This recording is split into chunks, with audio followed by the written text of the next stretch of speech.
Social music talk.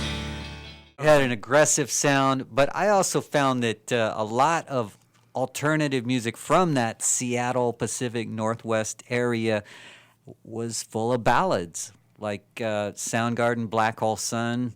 That was so much later into the system, though. Yeah. Early Soundgarden. Right, but it blew up Full on around Kevin's Mom, all that kind of stuff. All the early stuff to me, they wrote ballads eventually. Yeah. But Just like- Hunger Strike, That was Temple of the prior. Dog. That was just prior to. 91. Yeah, it was just prior to Pearl Jam. But Pearl So Jam. what I'm saying is that There were stories. there were Jeremy was a great stories- story. Yeah, and there were songs that weren't just grungy, freaking punkish, loud Of course not. garage music. It was there were well worked out Well-crafted songs. pop songs. The Yeah. Ramones had some amazing pop songs. Absolutely. You know, Mm-hmm. don't 'cause they come, kept it don't simple, come close is that probably makes the one of best the. rock and Somebody roll. put something in my drink. I'm talking about this here. Let me. The KKK took my baby away. That's the thing. Everybody goes, "Oh, the Ramones, hard, fast rules." No, that song probably great. They did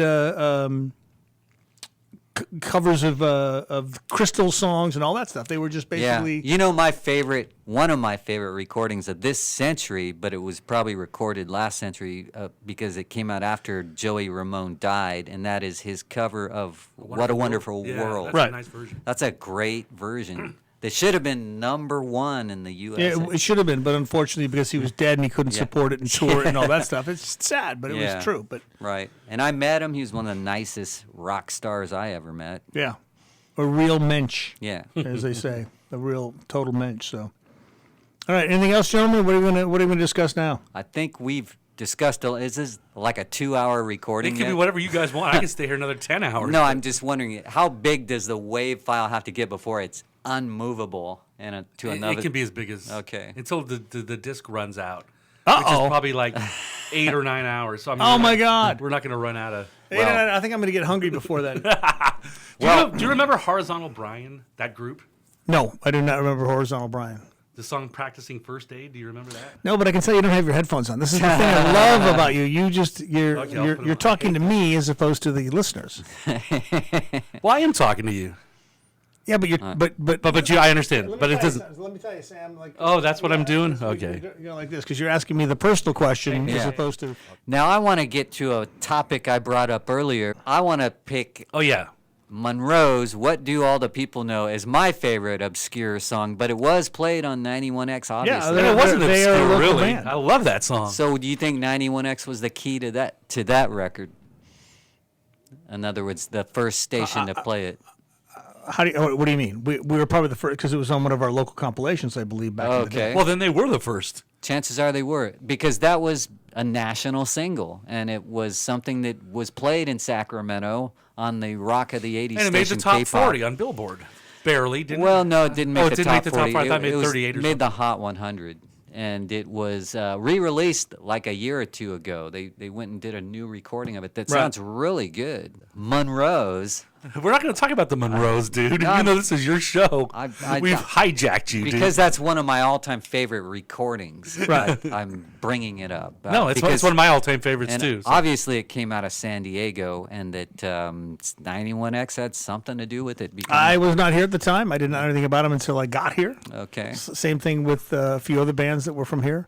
The ones that broke out of San Diego that beat Farmers, obviously Mojo Nixon, even though he wasn't from here originally. Prior to that, Inagata Vita, what were they called? Yeah. Iron Butterfly. Iron Butterfly, right. Yeah. That was the only other really San Diego band that I knew. Yeah, and then you could mix in stuff like Stuart Copeland. Yeah, you love bringing that up because I didn't realize that he lived here in what year? What year was he here? Well- you looked it up. Yeah, it was prior to forming the police. So it's prior to the police. 73 was when he went to college at College of San Diego Fine Arts, whatever it's called. Right. But he didn't live here that long. I think it was only for about a year, and it's understandable that people wouldn't know that he lived here because no Because one he was ever talked- nobody at the time. I mean, he was still in high school, Yeah. or maybe even elementary school.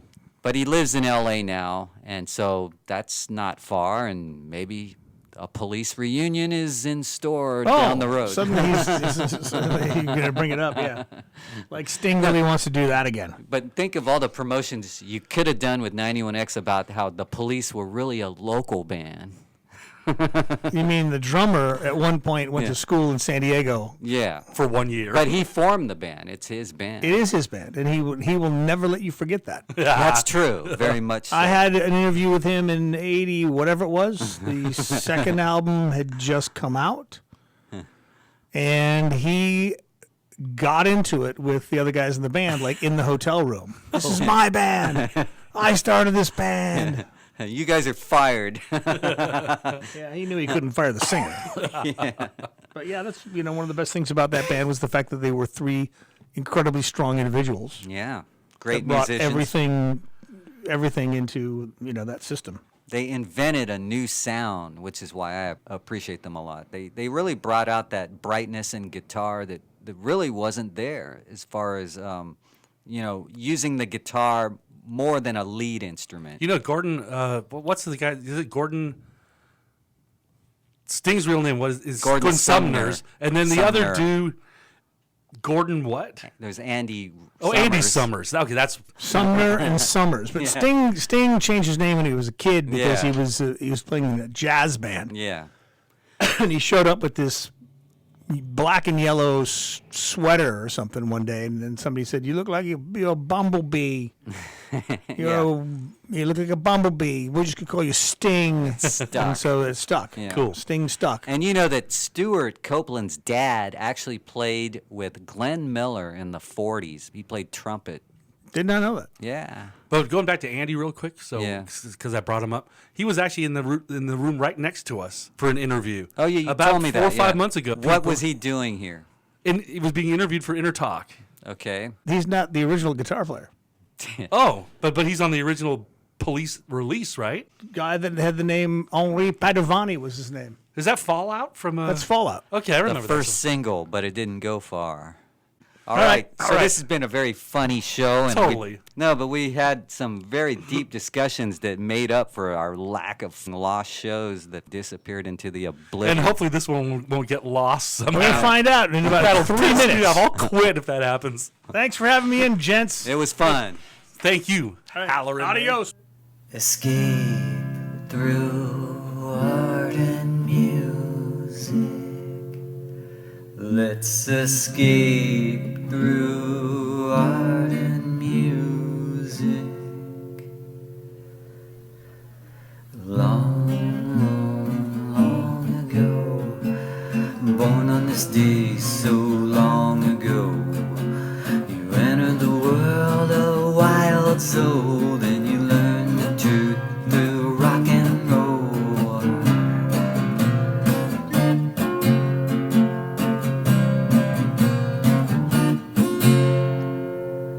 When we were growing up, we learned the system is corrupt, so we turned to escape through art and music.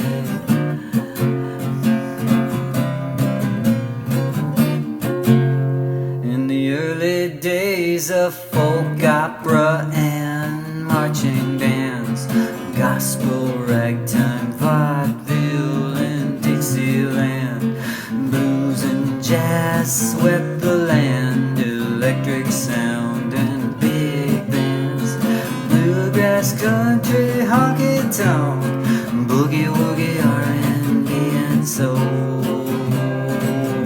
and rock and roll.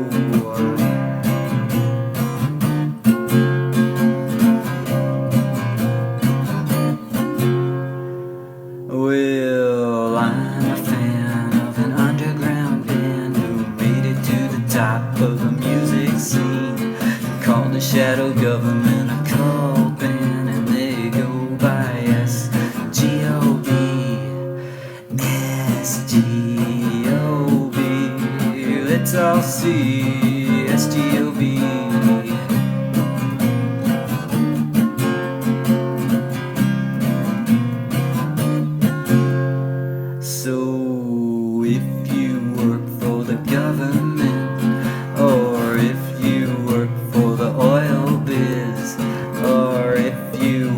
for big